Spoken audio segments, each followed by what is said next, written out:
સહજાત્મ સ્વરૂપ પરમ ગુરુ મુંબઈ સમાચાર વર્તમાન પત્ર તારીખ 3 અને 4 ડિસેમ્બર ઈસવીસન 1886ના અંકમાં આ શતાવધાન સભાનું લંબાણપૂર્વક વર્ણન આપવામાં આવેલ આજે પણ ઉપલબ્ધ છે. તેમાં જણાવ્યું છે કે નિયત કરેલ સમયે કાઠિયાવાડી સાદા પોશાકમાં પરમ કૃપાળુદેવ એટલે ત્યારના કવિ રાયચંદ્ર આવી પહોંચતા તાળીઓના અવાજથી તેઓને વધાવી લેવામાં આવ્યા હતા. સાંજના 6 કલાકે તેમણે પોતાનું કાર્ય શરૂ કરતાં જણાવ્યું હતું કે દુનિયામાં માણસ જાત યાદદાસ્ત શક્તિ, કાવ્ય શક્તિ અને હસ્તચમત્કૃતિ માટે વખણાય છે. આ ત્રણમાંની પહેલી બેનું એટલે કે યાદદાસ્ત શક્તિ અને કાવ્ય શક્તિનું મને સહેજ સાજ જ્ઞાન છે અને છેલ્લીથી એટલે કે હસ્તચમત્કૃતિથી હું બિન વાકેફ છું. હસ્તશક્તિનો તીર, બાણ, તલવાર, બંદૂક વગેરેમાં સમાસ થાય છે કે જેમાં હિન્દુઓમાં જાણીતા થઈ ગયેલ પાંડવો મશહૂર છે. સ્મરણ શક્તિ વિશે હું પણ કંઈક જાણું છું. તે મારી અલ્પશક્તિ જેટલું તમો ગૃહસ્થ હજુર હું કંઈ સંભળાવીશ.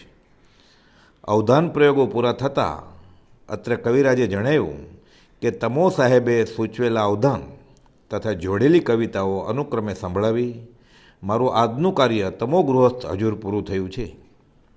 એક સભા પૂરી થતાં તો એ વિધાન વિધિ વચ્ચે રચેલ કવિતા પૂર્ણાહુતિ રૂપે પ્રકાશી કે સભાસદો અહીં મળ્યા મહાન જે સુભાગ્યા, પ્રભાત સરસ્વતી તણી પ્રમુખ રૂપ આ ભણી.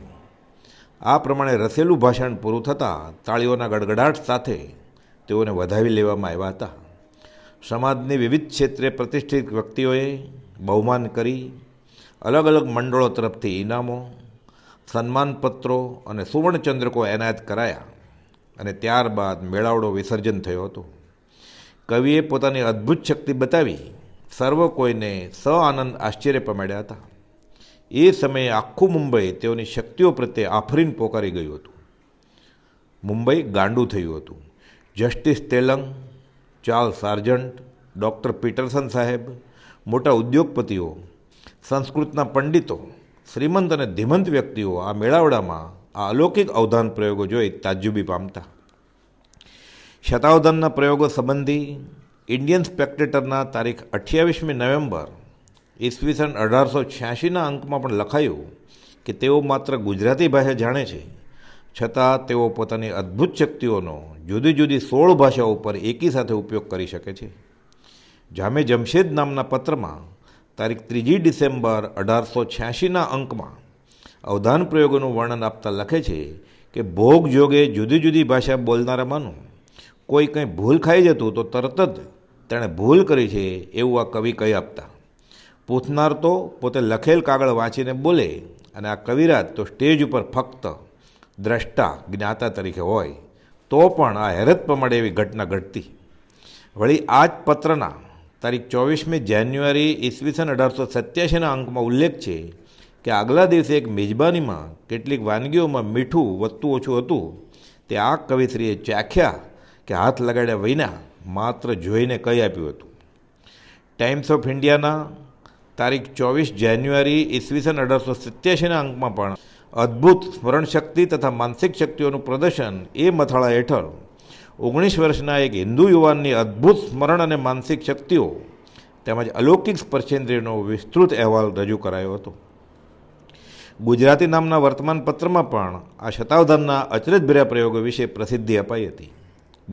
બોમ્બે ગેજેટ, ધર્મદર્પણ, લોકમિત્ર, ન્યાયદર્શક, બુદ્ધિપ્રકાશ અને બીજા પત્રોમાં પણ આ અંગે અભિપ્રાયો ભરીને લખેલા નોંધાયેલા છે. સમગ્ર હિન્દુસ્તાન નહીં પણ પરદેશના દરવાજા સુધી આ વાત પ્રસિદ્ધિ પામી હતી.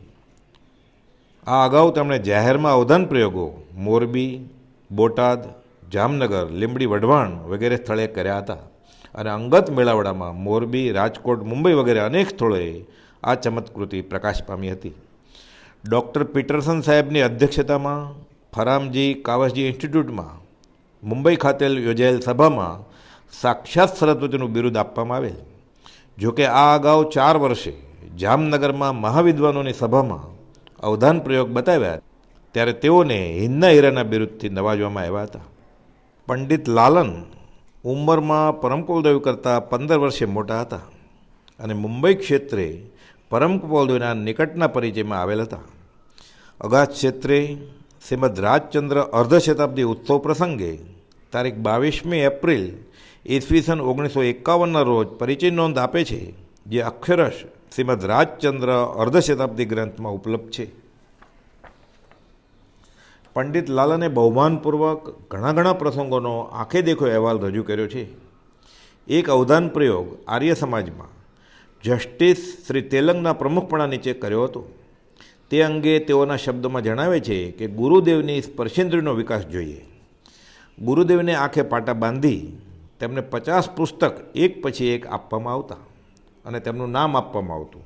ગુરુદેવ તે પુસ્તકો પર બરોબર હાથ ફેરવી મૂકી દેતા. આ પ્રમાણે 50 પુસ્તક આપવામાં આવ્યા. આ વિધિ પછી એમાંનું કોઈ પણ પુસ્તક માગવામાં આવે તે પુસ્તક ગુરુદેવ બધા પુસ્તકો પર હાથ ફેરવી શોધી આપતા, અથવા તો એમાંના કોઈ પુસ્તકનો અનુક્રમ નંબર આપીએ તે પુસ્તકનું નામ આપી પુસ્તક શોધી આપતા. એટલે કે 31મું પુસ્તક કાઢી આપો અને તેનું નામ કહો એમ કહેવામાં આવે તો તે પુસ્તકનું નામ, દાખલા તરીકે યોગ દ્રષ્ટિ સમુચ્ચય એમ કંઈ બતાવી આંખે પાટા સાથે પુસ્તક પણ શોધી આપતા. અથવા તો એમ કહેવામાં આવે કે આચારાંગ સૂત્ર આપો તો તે આંખે બાંધેલ પાટા સાથે ઢગલામાંથી હાથ ફેરવીને એ પુસ્તક કાઢી આપતા. આગળ પંડિત લાલન કહે છે, આ પ્રમાણે આપણે જે ચક્ષુથી જોઈ શકીએ છીએ તે ગુરુદેવ સ્પર્શથી પણ જોઈ શકતા. અસંખ્યાત પ્રદેશી આત્મા, પ્રદેશે અનંત જ્ઞાન કે તેઓને આંગળીના સ્પર્શથી પણ ચક્ષુઇન્દ્રિયનું જ્ઞાન થાય. આ જ્ઞાનનો ઉઘાડ છે. 10 વર્ષની ઉંમરે આ બાળ રાજે કચ્છના ભાઈઓને રાજકોટ મુકામે કહેલ કે આત્માની અનંત શક્તિઓ છે, તે વડે આ બધું શક્ય છે.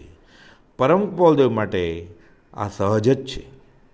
આ ઉપરથી વારંવાર ઊંડા ઉતરી શાંત ચિત્તે વિચારતા એટલું તો સ્પષ્ટ જણાય કે પરમ કુલદેવના અવધાન માત્ર સામાન્ય જન સમુદાયમાં ઘર કરી ગયેલ ખ્યાલ કે આ વિકસેલ યાદશક્તિનો પ્રયોગ છે તો તે એમ નહીં જ.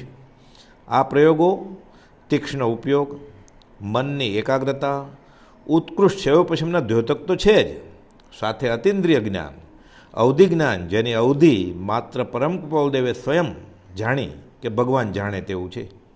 શ્રોતાની મનપસંદ ભાષામાં કાવ્યરચના કરવી અને તેના અક્ષરોની લેવડ દેવડમાં તો સામેવાળાના મન મસ્તકના ભાવ અને વિચાર જાણવા એ અંતર્યામીપણા વિના અશક્ય જ છે.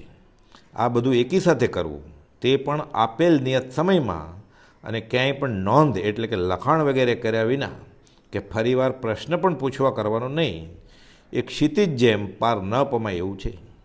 મતિ જ્ઞાન, શ્રુત જ્ઞાન, અવધિ જ્ઞાન અને અંતર્યામીપણું કે મનપ્રયોગ જ્ઞાન તો કદાચ મહાપરિશ્રમે ઘણા લાંબા કાળના સત્સંગ સમાગમે વત્તેઓ છે જે સમજાય એમ છે. પણ એક ગહન અને માર્મિક બાબત, આ બધી સમસ્યાઓ કે પ્રશ્નોનું નિરાકરણ ગણિત, ભાષા કે અધ્યાત્મ વિષયક, અને તે પણ વાસ્તવિક કે માત્ર કલ્પિત બાબતો અંગે, તે વળી દુનિયાની અલગ અલગ ભાષાઓમાં અને તેના પૂર્ણ જવાબમાં વૈરાગ્ય જ નીતરે એ કયું જ્ઞાન કહેવાય? માળા ફેરવનાર તો માળાના મણકા ફેરવ્યા કરે અને તેની સામે કંઈ ટગર જોવાનું નહોતું કે ફરતા મણકા ગણી લેવાય. ઊંધા પત્તા જાણે સવળા જ દેખાતા હોય તેમ થપ્પીમાંથી ઉઠાવી કાઢી લેવા. આ કેવો જ્ઞાનનો ઉગાડ! કવિતાને હિંમત આપતી કાવ્ય કડી ભુજંગી છંદમાં બનાવવા કહેવું, અને હજુ પ્રશ્ન પૂરો થાય કે આ છંદના 48 અક્ષરો મન મસ્તકમાં ગોઠવી તેનો 46મો અક્ષર કયો હશે તે નક્કી કરી માગ્યો કે આપી દેવો. આ તે વળી કેવું જ્ઞાન!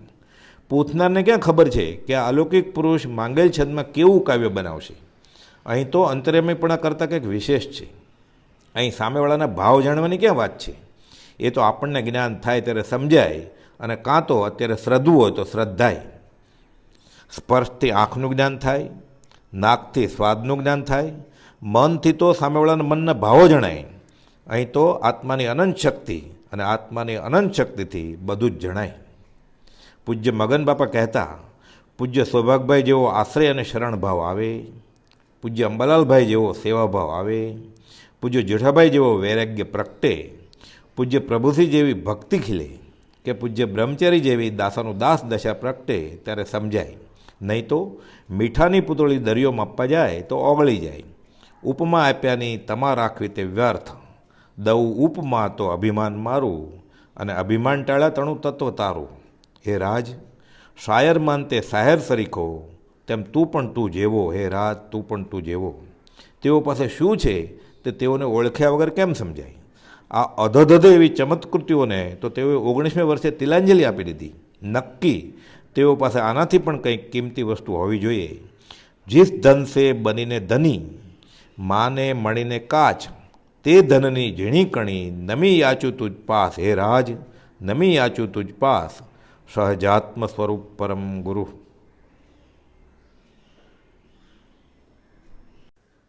સહજાત્મ સ્વરૂપ પરમ ગુરુ. દેહ છતાય વિદેહ દશા તુજ, સમજી આવે સામ. અહો સર્વજ્ઞ દશા વિતરાગી, તુજ મુજ શક્તિ સમાન. જય દેવજીનેન્દ્ર મહાન. અહો દેવજીનેન્દ્ર મહાન. તુજ સંમતિમાં મતિ હો મારી, ગળે દેહ અભિમાન. હૈયાનો ઉજ જડ હું તેમાં, વસજો રાજ પ્રધાન. જય દેવજીનેન્દ્ર મહાન. અહો દેવજીનેન્દ્ર મહાન. અલૌકિક પદ પ્રગટાવ્યું તો, આશ કરે નાદાન. કેવળ કરુણા મૂર્તિ દેજો, તમને ઘટતું દાન. જય દેવજીનેન્દ્ર મહાન. અહો દેવજીનેન્દ્ર મહાન. અહો સર્વજ્ઞ દશા વિતરાગી, તુજ મુજ શક્તિ સમાન. જય દેવજીનેન્દ્ર મહાન. અહો રાજચંદ્ર ભગવાન. બાળરાજ અને યુવારાજના અવધાન. કુપાવદેવે 18મું વચનામૃતમાં હજી 19મી વર્ષ બેઠું ત્યાં પોતાની દશા અંગે ખુલાસો કરે છે રવજીભાઈ દેવરાજને, સંસ્કૃતના પ્રોફેસર, એ જમાનાના આચરણ સૂત્રોનું અર્ધમાગધીમાંથી ભાષાંતર કરનાર અને સંસ્કૃતની સિલેબસ બનાવનાર. કુપાવદેવને કંઈ પૂછ્યું હશે કે તમને 1 કલાકમાં આટલા બધા શ્લોક યાદ રહે? એટલે કુપાવદેવ ખુલાસો કરે છે કે તમે તો પૂછો છો અને તમને આશ્ચર્ય લાગે છે, એના કરતાં અમારી પાસે કેટલી બધી શક્તિઓ વધારે છે. જોકે અભિમાન નથી, આત્મશ્લાઘા નથી કરવી, પણ વિનયપૂર્વક પોતાની દશા સ્વ અક્ષરે ઠાલવી છે આ વચનામૃત 18માં. વવાણિયા મી એટલે મિતિ 2/6/1/8/1942 એટલે લખે છે, મિતિ એટલે તિથિ, વવાણિયાથી પત્ર લખ્યો છે. છઠ એટલે 2 છઠ હશે કે છઠ ને સાતમ ભેગી હશે. 1 અને 2, 1 એટલે સુદ અજવળિયું અને 2 એટલે અંધારિયું વદ. 8 8મો મહિનો એટલે જેઠ મહિનો અને સંવંત 1942. આટલી નાની ઉંમરમાં વવાણિયાની ગામઠી નિશાળમાં ભણેલા, 2 ચોપડી ભણેલા, 2 ચોપડીનો અભ્યાસક્રમ પછી ઘરેથી કર્યો. એમાં આવું બધું વ્યવસ્થિત કોઈ પ્રકાંડ પંડિતોએ સંસ્કૃતના એવી રીતે લખે છે, કેમ કે સામેવાળા સંસ્કૃતના જાણકાર છે. લખે છે, મુગટમણી રવજીભાઈ દેવરાજની પવિત્ર જનાબે, એટલે બહુમાન સૂચક શબ્દો વાપરી સંબોધન કરી અને પછી પત્ર શરૂ કરે છે. એટલે વિવેક ચૂક્યા નથી. વવાણિયા બંદરથી વી રાયચંદ વી રવજીભાઈ મહેતાના પ્રેમપૂર્વક પ્રણામ માન્ય કરશો જી. વી રાયચંદ એટલે વિનીત, વિનયી, અને વી રવજીભાઈ એટલે વિદ્યમાન છે, હયાત છે. એટલે એ કાળમાં આ પ્રથા હતી કે હયાત હોય તો વી લખે, એમ આગળ કેમ લખે, સ્વ એટલે સ્વર્ગસ્થ, ગંગા સ્વરૂપ એટલે વિધવા થયા હોય એમ, એ રીતે. પ્રેમપૂર્વક પ્રણામ માન્ય કરશોજી. વેઠ નહીં, પ્રેમથી પ્રણામ કરે છે. અત્રે હું ધર્મ પ્રભાવ વૃત્તિથી કુશળ છું. વવાણિયા ધર્મ પ્રભાવ અહોભાવ આવે છે ને. આપની કુશળતા ચાહું છું. આપનો દિવ્ય પ્રેમભાવ પૂષિત પત્ર મને મળ્યો. વાંચીને અત્યાનંદ અર્ણવ રતરંગ રેલાયા છે. દિવ્ય પ્રેમ અવલોકન કરીને પરમ સ્મરણ આપનું ઉપજ્યું છે. એટલે અધ્યાત્મમાં ઘણા આગળ છે, સંસ્કૃતનો અભ્યાસ છે અને એને આત્માની શક્તિ વિશેનો રસ આવ્યો એટલે ગોપાલદાસને આનંદ ઉપજ્યો કે કોકે આત્માની બાબતમાં રસ લીધો. આપે માગેલા પ્રશ્નોનો ઉત્તર અહીં આગળ આપી જવાની હું રજા લઉં છું. એટલે પ્રશ્ન પૂછ્યા છે કે તમને આટલી બધી યાદશક્તિ સંભવે? આ ભણતર સાથે તમે 1 કલાકમાં આટલા બધા શ્લોક યાદ કરી શકો? મેં આવું સાંભળ્યું છે તમારા વિશે, તો આ સાચું છે? કેમ કે આ લખાણ થયું આ આરસામાં કૃપાલદેવને સાક્ષાત સરસ્વતી અને હિંદના હીરા આ બધા એવોર્ડથી નવાજેલા. જામનગરમાં વિદ્વાનોની સભામાં હિંદના હીરાનું બિરુદ મળ્યું અને બીજા 3 વર્ષ પછી મુંબઈમાં અવધાન કર્યા ત્યારે ડૉક્ટર પીટરસનની હાજરીમાં ફરામજી કાવસજી હોલમાં સાક્ષાત સરસ્વતીનું બિરુદ મળ્યું. એની જીભે સરસ્વતી રમી રહી છે કે છે આપનું લખવું ઉચિત છે. એટલે લખ્યું હશે કે કાંઈ આમાં વખાણ કરવાની વાત નથી, પણ મારે તમારા વિશે જાણવું છે. એટલે તમે સંકોચ વગર તમારી દશા મને લખજો. એ આપ વડાય હું નહીં ગણવું હોય. એટલે ગોપાલદેવ કહે છે કે બરાબર છે, આપનું લખવું ઉચિત છે. સ્વ સ્વરૂપ ચિત્રતા મનુષ્ય ખચકાઈ જાય ખરો. વિવેકી, નમ્ર, શરમાળ મનુષ્ય હોય. ઝાડને કેમ ફળ આવે તો નમી જાય, એ નમી જાય ને એના વખાણ થાય તોય નમી જાય. કોઈ પૂછે તો આમ શરમ આવે, કહી ન દે તરત જ. રિઝલ્ટ લઈને આવે તો અંગૂઠા ઊંચા ન કરવા માંડે. અત્યારે આધુનિકતાના નામે જીવ નાનામાં નાની સિદ્ધિ કાંઈ હાંસલ થાય, પુણ્યના યોગે ક્યાંક મળે, એનો અસંખ્યાત અનંત ઘણો આનંદ રેલાવી દે છે અને મહાકર્મબંધનું કારણ કરે છે. અહીંયા તો કહે છે કે તમારી વાત બરાબર છે, સ્વ સ્વરૂપ ચિત્રતા જે હકીકત છે એ કહેતા જીવ શરમાય. પોતાના વખાણ થતા હોય સ્કૂલમાં, કોલેજમાં કે ક્યાંય, તો જીવ નીચું જોઈ જાય. હવે એ વાત જ નથી. આ ગોપાલદેવની આટલી નાની ઉંમર આટલો વિવેક છે.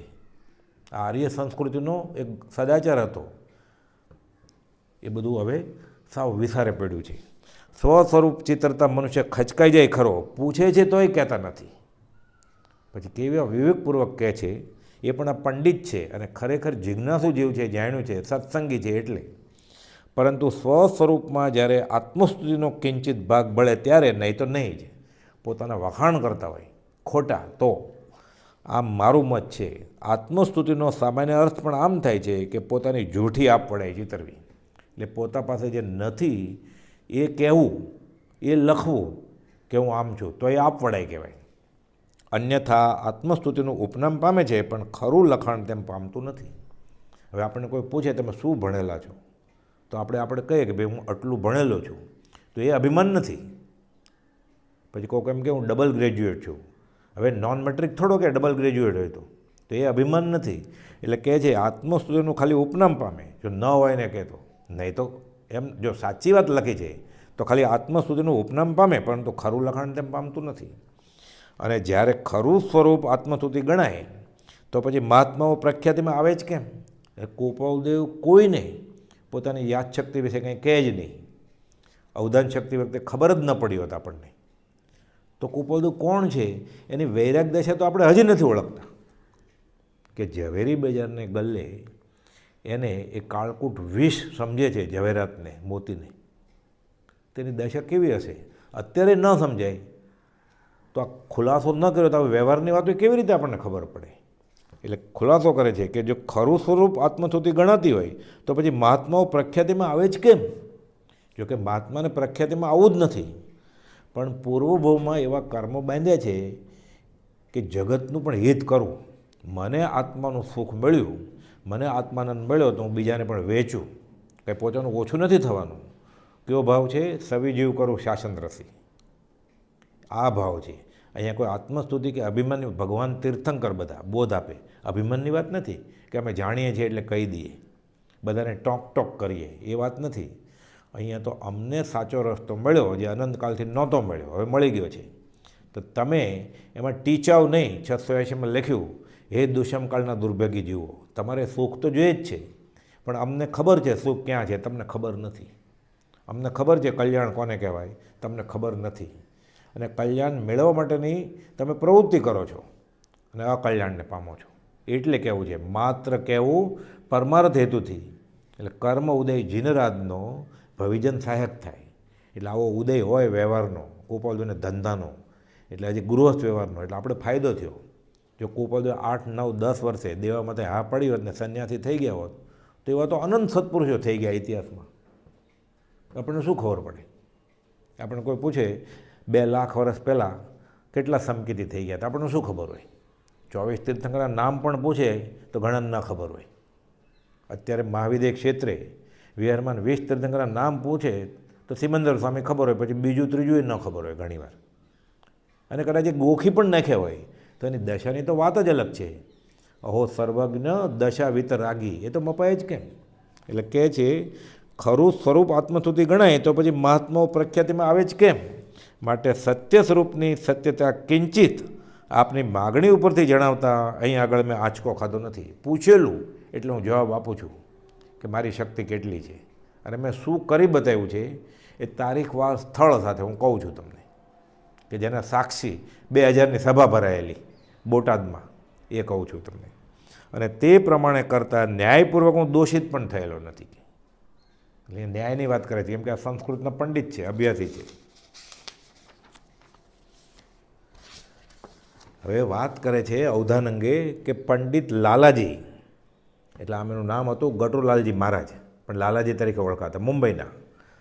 તે મુંબઈ નિવાસીના અવધાન સંબંધી આપણે બહુ વાંચ્યું હશે. એ 8 અવધાન કરતા હતા અને હિન્દમાં મશહૂર હતા, હિન્દ પ્રસિદ્ધ છે. એમ કહેવાતું કે આ કોઈક અલૌકિક દેવાંશી પુરુષ છે 8 અવધાનમાં. કુપાલ તો વવાણિયાની નિશાળમાં હજી ભણેલા 8-9 વર્ષના છોકરા. અને આ બાજુ આ પ્રકાંડ પંડિત શાસ્ત્રી અને બીજા એક હતા શાસ્ત્રી શંકરલાલ મહેશ્વર ભટ્ટ. એ અવધાન કરતા, એ કોઈ કહે છે 8 કરતા, કોઈ કે 2-4 કરતા, મહેનત કરતા. પણ કુપાલદેવે આ પત્રમાં ખાલી પંડિત લાલાજીનું નામ ટાંક્યું છે. પણ અન્ય સ્થળે એવું આવે છે કે એ વખતે બીજા પણ એક હતા એ અવધાનની કોશિશ કરતા, મોરબી નિવાસી. પણ વધારે 8, અને તો પણ એ દેવાંશી પુરુષો તરીકે હિન્દુસ્તાનમાં પ્રસિદ્ધ હતા કે આ શક્તિ એક અલૌકિક શક્તિ લઈને અવતર્યા છે એમ. એટલે કુપાલદેવ વાત કરે કે તમે આ તો સાંભળ્યું જ હશે. આ એ મુંબઈમાં એલ્ફિસ્ટન કોલેજમાં હતા. એટલે કહે છે તમે એ તો સાંભળ્યું છે, અષ્ટાવધાન કરે છે, લખે છે તે પંડિત રાજ અષ્ટાવધાન કરે છે, તે હિન્દ પ્રસિદ્ધ છે. પોતાને તો પ્રસિદ્ધિ જોતી નથી, પણ વાત કરે છે કે પોતાની વાત કરે છે કે આ લખનાર, આ જ્યારે લખ્યું ત્યારની વાત છે, 52 અવધાન જાહેરમાં એક વખતે કરી ચૂક્યો છે અને તેમાં તે વિજયવંત ઉતરી શક્યો છે. એટલે પોતે શું કરેલું અવધાનમાં એ અક્ષરશ એમાં લખીને બતાવે છે, ગણીને કે અમે કેટલા અવધાન કેવી રીતે કરેલા અને શું કરેલું એ. હવે એમાં એણે પૂછેલું હશે કે અમે એમ સાંભળ્યું છે કે 1 કલાકમાં આટલા બધા શ્લોક, તો 100 શ્લોક ક્યારે યાદ રહે 1 કલાકમાં? કુપાલભાઈ 1 કલાકમાં 100 શ્લોકની તમે વાત કરો છો? મેં શું કર્યું એમ કરીને બધા અવધાનની વિગત આપે છે, એ આપણે જોઈએ પછી હમણાં. અને કહે છે કે આમ કરેલા 52 અવધાનની લખાણ સંબંધે અહીં આગળ પૂર્ણાહુતિ થાય છે. એટલે ત્યારે 52 અવધાનની વાત છે, હજી 100 કર્યા નથી. આ 52 કામો એકી વખતે મનઃશક્તિમાં સાથે ધારણ કરવા પડે છે. આ અવધાન એટલે એક કરતાં વધારે કામો મનઃશક્તિમાં ધારણ કરે. અને કુપાલદેવના અવધાનની એક વિશેષતા છે કે બધું પાછું કાવ્ય રચના હોય કે ગદ્યની રચના હોય, વૈરાગ્ય બોધક હોય. પાછું એમાંથી બોધ લઈ જવાના હોય આત્માર્થનો. વગર ભણેલી ભાષાના વિકૃત અક્ષરો સુકૃત કરવા પડે છે. કાળા અક્ષર ભેંસ બરાબર, ખબર જ નથી, એ ભાષાનું નામ જ નથી ખબર, તો એની લિપિ, એના શબ્દો, એનો ઉચ્ચાર, એના અર્થ ક્યાંથી ખબર હોય?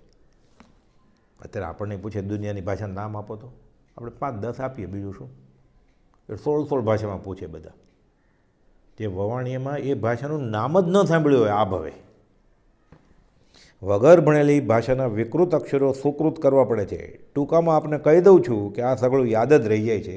કૌંસમાં લખ્યું હજુ સુધી કોઈ વારે ગયું નથી, એટલે ભૂલી નથી ગયું. એટલે પ્રયોગ કરતાં માથું ખજવાળવું પડે કે ફરીવાર પૂછવું પડે કે જ્યારે કહો તો તમે શું કહ્યું, એ વાત જ નથી. એટલે કહે છે હજુ સુધી કોઈ વારે ગયું નથી. આ કેમ આવું શક્ય બને? એટલે કહે છે આમાં કેટલુંક માર્મિક સમજવું રહી જાય છે, પરંતુ દિલગીર છું કે તે સમજાવવું પ્રત્યક્ષને માટે છે. કાગળ એમાં શું સમજાવે? એમ કે આત્મા પાસે અનંત શક્તિ છે, અમે લઈને આવ્યા છીએ.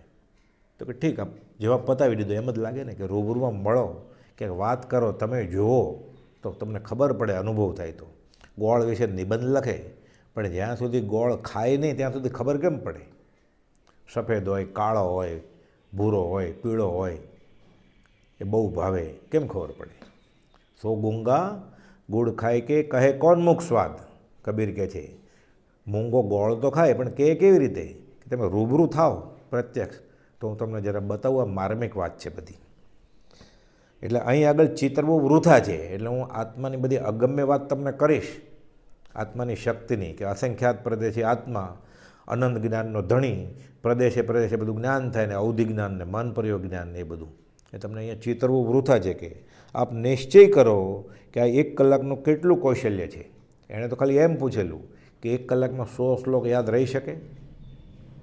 કહે છે ટૂંકો હિસાબ ગણીએ તો પણ 52 શ્લોક તો 1 કલાકમાં યાદ રહ્યા કે નહીં?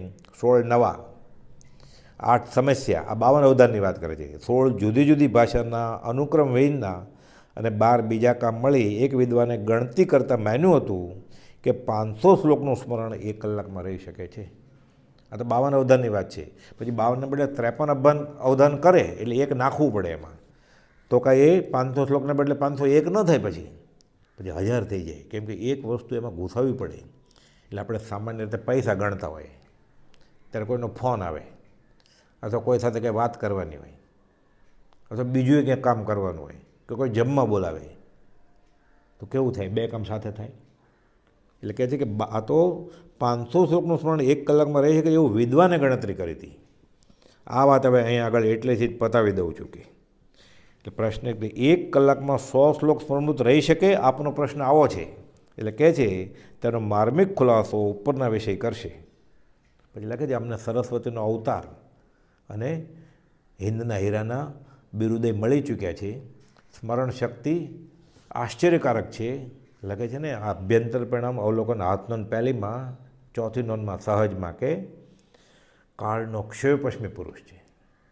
જોકે એને સ્મૃતિનું અભિમાન નથી, પણ આ કાળે આ ક્ષેત્રે આવી સ્મૃતિ ધરાવનાર કોઈક જ હશે. એટલે જ્ઞાની એકાંતિક ભાષા ન વાપરે કે કોઈ નથી.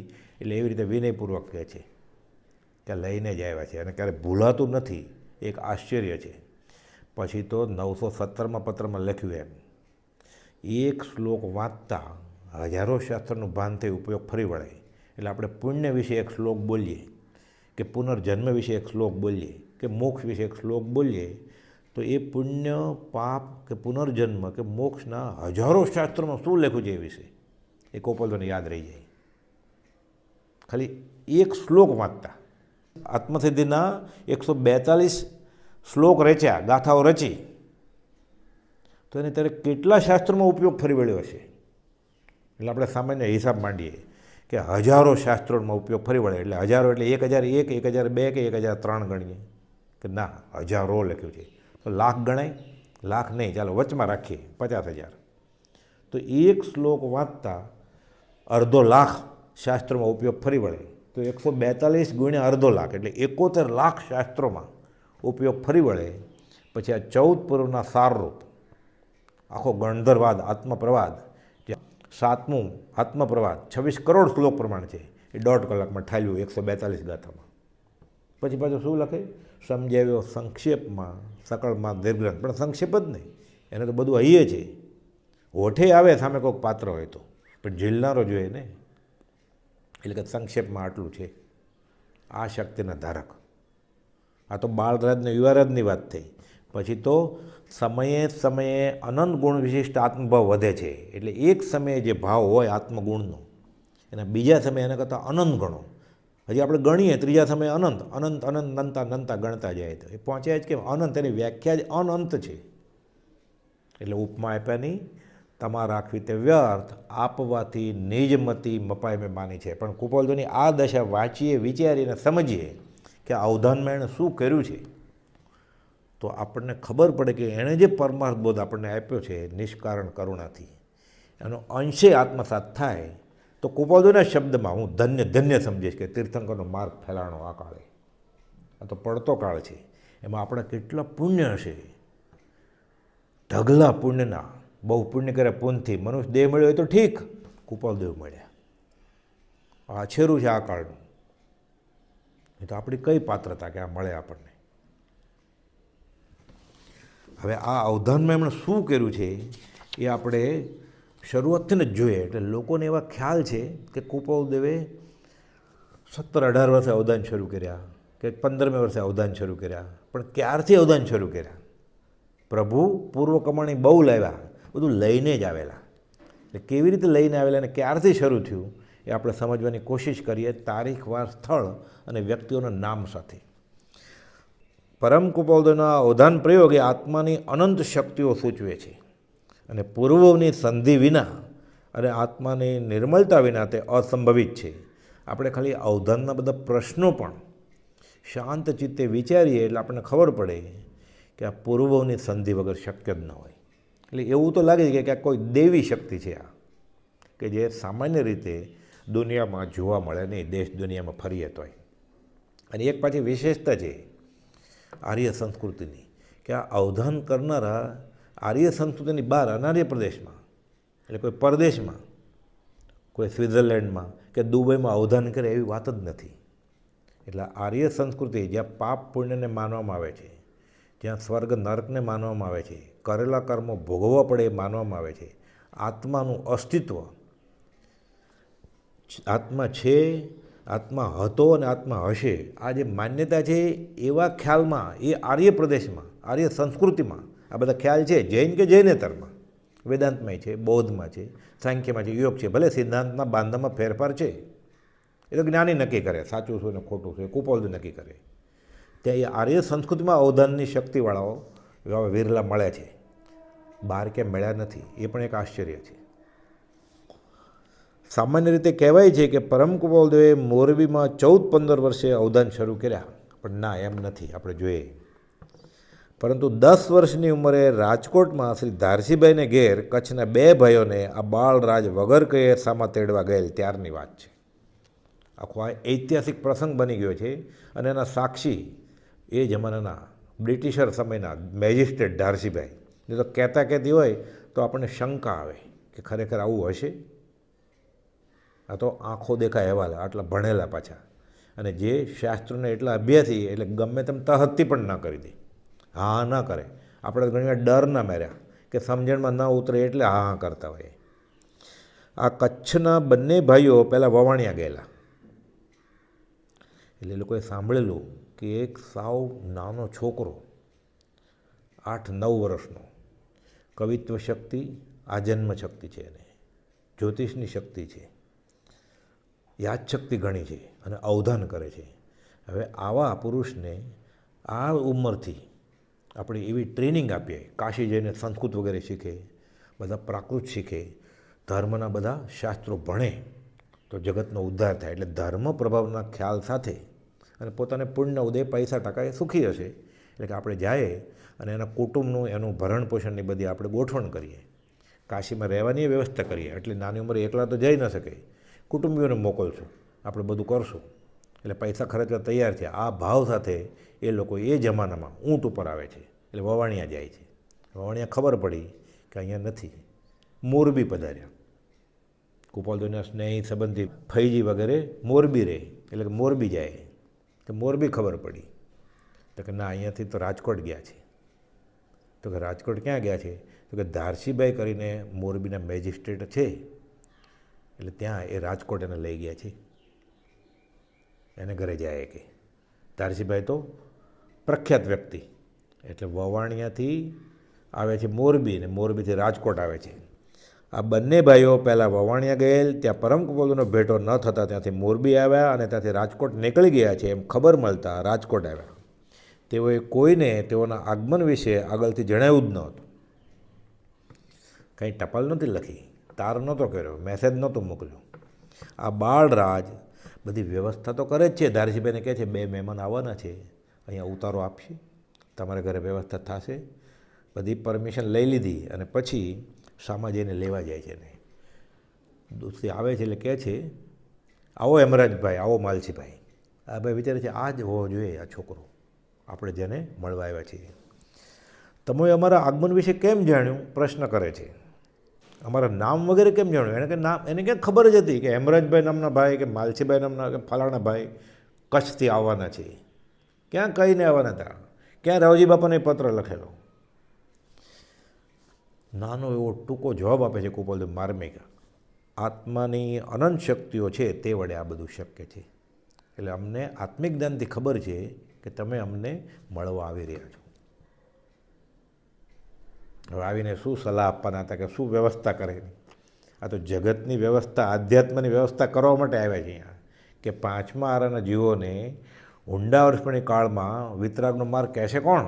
ભગવાન મહાવીરે ત્યાં બોધ કર્યો હોય એની સાથે હતા પૂર્વભૂમાં. એટલે કે હું જઈ આવું અને જે કોઈ જીવનું કલ્યાણ થવાનું સર્જિત હશે એને કલ્યાણ નિમિત્તો આપી આવું. નહીં તો ત્યારે જ ભગવાન મહાવીર સાથે વયા જાય, પણ એટલું પોસ્ટપોન કર્યું કે આપતો જવા. ત્યારબાદ બીજા દિવસે તેઓ ખુલાસો કરે છે કે અમોએ તમારા અવધાન બાબત જાણ્યું ને સાંભળ્યું છે. ઓલા કચ્છી ભાઈઓ કહે છે અત્યારે ગોપાલજીની ઉંમર 10 વર્ષ છે અને અમે તમારા અવધાન બાબત જાણ્યું છે. એટલે 10 પહેલાં 9.5 વર્ષે શરૂ કરી દીધું હશે આ બધું. તમારી કાવ્ય શક્તિ વિશે પણ જાણ્યું છે. એમ કહી પછી પરીક્ષા કરવા તો લાવ્યા તો થાય જ. પહેલાં જ પ્રસંગમાં આવી રીતે ફર્સ્ટ મિટિંગ હોય, પ્રથમ મિલન, સીધું તહતી કેમ કરે ને એટલે દૂરથી આવ્યો હોય એટલે આપણે એમ થાય ને વસૂલ કરીએ હાશકારો લઈને. એટલે જે પ્રશ્ન પૂછવા ધારેલો તો આપણે પરીક્ષા કરશું. એટલે સંઘપટક નામના ગ્રંથના એક શ્લોકના આડાવળા અક્ષરો આપે છે. એટલે એમ ક, મ, બ. સંઘપટક એ ગ્રંથે આપણે ગોખવું પડે નામ જાહેરમાં વાત કરવી હોય તો. આડાવળા અક્ષરો આપ્યા જેનું શીઘ્ર શ્લોકની મૂળ કડીમાં રૂપાંતર કરીને ગોપાલદેવ આપી દીધું કે આ શ્લોક છે સંઘપટક ગ્રંથનો. આ વખતે પરમ ગોપાલદેવની ઉંમર 10 વર્ષની હતી અને આ પરીક્ષા આ કચ્છના ભાઈઓને આ બાળરાજના અવધાન વિશે સાંભળેલ એટલે અચરજ પામી તે લાવો લેવા અને આવી શક્તિના ધારકને ઉચ્ચ અભ્યાસ અર્થે કાશી મોકલવા બનતી ગોઠવણ કરવા પોતે ઉત્સુક છે એ તૈયારી બતાવવા માટે આવેલા હતા. પરમ ગોપાલદેવના અવધાન 10 વર્ષની ઉંમર પહેલાંથી શરૂ થઈ ગયેલા એ આ સાબિત થયું આ પ્રસંગથી. અને ધારસીભાઈને ઘરે બનેલું, કહેતી નથી. પૂજ્ય બ્રહ્મચારીજી સુબોધ સંગ્રહની પ્રસ્તાવનામાં લખે છે કે 10-12 વર્ષથી તે માસિકોમાં લેખ મોકલતા. એટલે ચોપાનિયા માસિક બધા અધ્યાત્મને લગતા લેખો લખે નહીં અને બધા વાંચે કે કોઈ પુખ્ત વયના શાસ્ત્રના અભ્યાસીએ લેખ લખ્યા છે એવું લાગે. અવધાન કરતાં તે વિશે પણ કોઈ પત્રોમાં છપાતું. આ પ્રકારની આત્માની નિર્મળ દશામાં બધું જાણે હસ્તકમલવત થાય છે અને પૂર્વભૂવો તો જાણે નજીકના ભૂતકાળની વાતો એમ નજરે તરે છે. ગોપાલદેવને તો 7મે વર્ષે જાતિસ્મરણ જ્ઞાન થયેલું એટલે બધા ભાવ દેખાય છે. અને પછી વાત આવે છે કે જૂનાગઢનો કિલ્લો જોયો ત્યારે વધેલું અને પછી તો એ વધતું જાય દિવસે દિવસે, જેમ જેમ ત્યાગ વૈરાગ વધતો જાય. અને એકવાર એક ભાવ પણ દેખાઈ જાય છે એટલે કેટલો વૈરાગ આવે. તો જેને ઘણા બધા ભાવો દેખાણા હોય એના સંસારમાં કયો રસ હોય? પછી પૂર્વ પ્રયોગ એ ખાલી પછી કામ પૂરું કરવાનું હોય, સ્વરૂપમાં સ્થિત થઈ જાય, વિચરે પૂર્વ પ્રયોગ. એટલે પૂર્વભાવો તો જાણે નજીકના ભૂતકાળની વાતો એમ નજરે તરે છે. હવે અવધાન પ્રયોગ એટલે આ કચ્છના ભાઈઓની આપણે વાત કરી અને પછી તો આ બધી વાતો આપણે જે અત્યારે કરીએ છીએ ત્યારે મુંબઈ સમાચારમાં, ટાઈમ્સ ઓફ ઇન્ડિયામાં, મુંબઈના બીજા જામે જમશેદ એવું ઇન્ડિયન સ્પેક્ટેટર નામનું એ છાપો હતું, એમાં પાયોનિયરમાં બીજા નાના છાપા તો ઘણા બધા.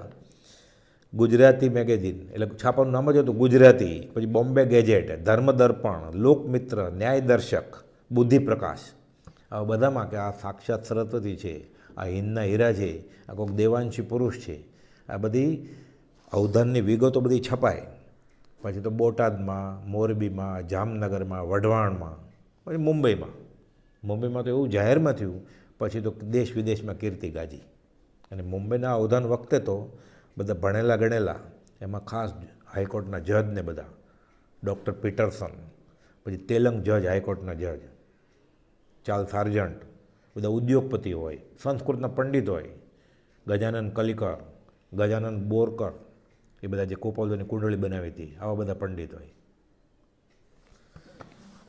આ અવધાન ગોપાલદેવે શરૂ કર્યા શરૂઆતમાં, પછી તો સૌ પ્રથમ એમણે જોયા ત્યાં 8 અવધાન મોરબી મુકામે, ત્યારબાદ 12 અવધાન, 16 અવધાન ને 52 અવધાન જાહેર મેદની સમક્ષ સફળતાપૂર્વક કર્યા, જેને હરણફાળ જમ્પ મારે છે એમ.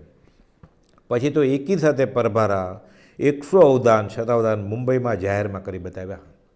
અત્યારે એ હોલ ફરામજી કાવસજી હોલ અત્યારે પણ મોજૂદ છે, મેટ્રો ટોકેજની બાજુમાં મુંબઈમાં ધોબી તળાવ ઉપર, ત્યાં કરી બતાવ્યા. આ વિષયક માહિતી ત્યારના બધા વર્તમાનપત્રોમાં ભરી ભરીને આવતી હતી. આ અવધાનની ઝાંખી થાય તે અર્થે તે પ્રયોગોમાં તેઓ શું કર્યું એ આપણે પહેલાં થિયરી તરીકે બધું જોઈએ, પછી ખરેખર પ્રયોગમાં શું કર્યું છે એ પણ જોશું, એક પછી એક પ્રયોગ. પણ આપણે સમજવાની કોશિશ કરીએ અને પ્રશ્નો સમજીએ કે આ કેવી રીતે પૂછાયેલા, અને કુપોલદેવ એના જવાબ આટલા ટૂંકા સમયમાં કેવી રીતે આપ્યા છે, શું શું કર્યું છે.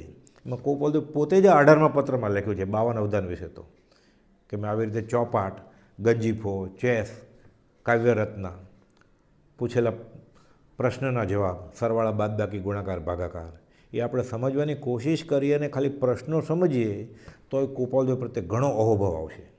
અને તેની નિષ્કારણ કરુણાને નિત્ય પ્રત્યે નિરંતર સ્તવ્યે તો આત્મસ્વભાવ પ્રગટે એવું છે. એટલે સંકેતનું કારણ છે જ્ઞાનીના ગુણગ્રામ ગાવાથી અનંત કર્મોને ભેખડ તૂટે. શાસ્ત્રના અભ્યાસથી આત્મજ્ઞાન થાય કે ન પણ થાય, અહીંયા તો થાય જ, ગેરંટી છે. તો આ સહેલામાં સહેલો ભક્તિ માર્ગ જ્ઞાનીના ગુણગ્રામનો શા માટે ન લેવું, અને સાથે આપણને ખબર પડે કે આત્માની શક્તિની સીમા કેટલી.